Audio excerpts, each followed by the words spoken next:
Om Shanti. Om Namo Bhagavate Vasudevaya. Welcome to another Yoga Small Talk, and we continue with 7 minutes Bhagavad Gita a day.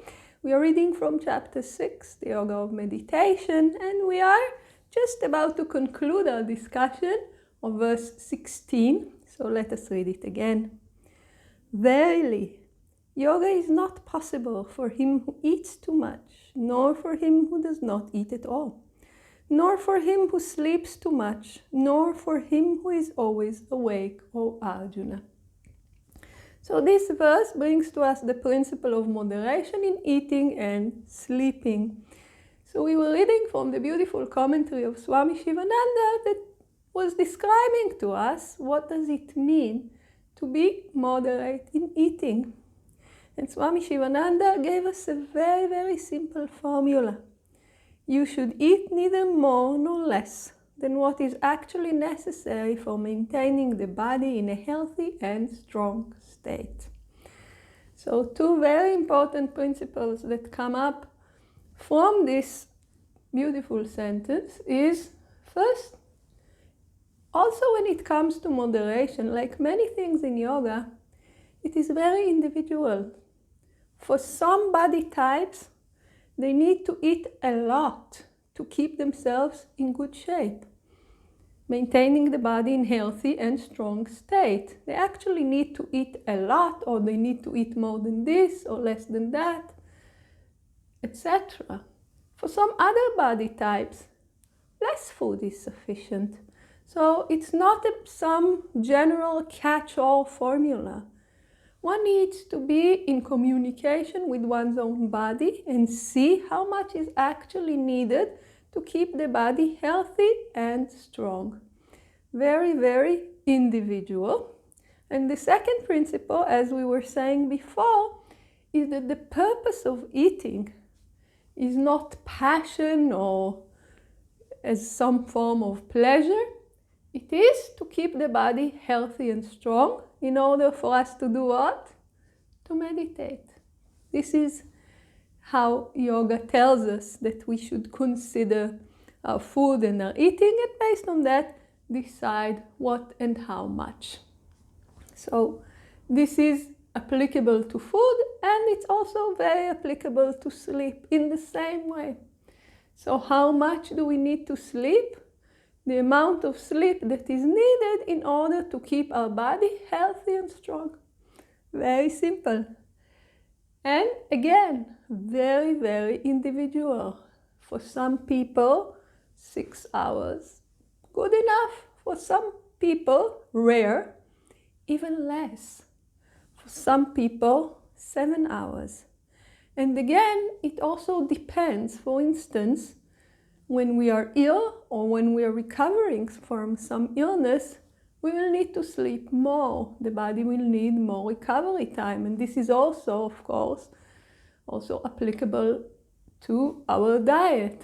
So when we are recovering from something, maybe we will need to change our diet.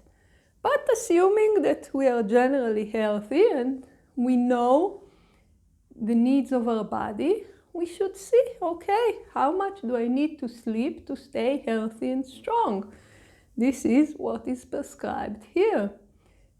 And maybe if I sleep less, I will be weak.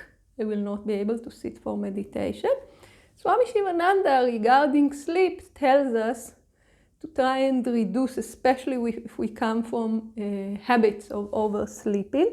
But again, never to reach the point that we are too weak or that it takes a toll on our physical health. So this is not recommended under any circumstances. So individual, how much is needed for my specific body to stay healthy and strong, and the motive, why am I doing it? To keep the body healthy and strong, so that I will be able to practice. When we keep both those considerations in view all the time, we will find the right formula. And of course, the teacher is there to help us. And another thing the more we advance in meditation, the more the body rests and restores in the meditative process, the more the energy of the body rises, we are feeling more energetic, and we might need to sleep less or eat less. But again, it's best not to take such decisions on our own, especially those decisions that can interfere with our physical health.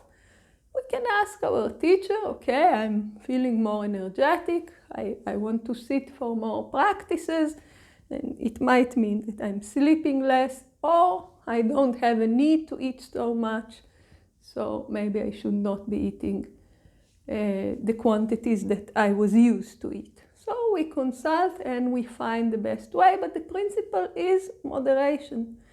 The practice is not done through torturing the body. This is not in any way any part of the practice. The practice is done through keeping the body healthy and strong. And then we can do the practices as were described. We are able to sit properly. We are able to concentrate our mind. We are healthy. We are strong. We are having positive thoughts because we are not constantly busy with thinking about food because we are too hungry. And we are not constantly busy fighting sleep because we are too tired. So this is the principle that comes here, and verse 17 tells us when we do this practice, when we are able to keep moderation, yoga becomes the destroyer of pain. Yoga will take us not only beyond the physical issues, but beyond all the pains. And what does that mean, and what verse 17 is offering to us more? This we will see in the next teaching. So please join us. Om Shanti.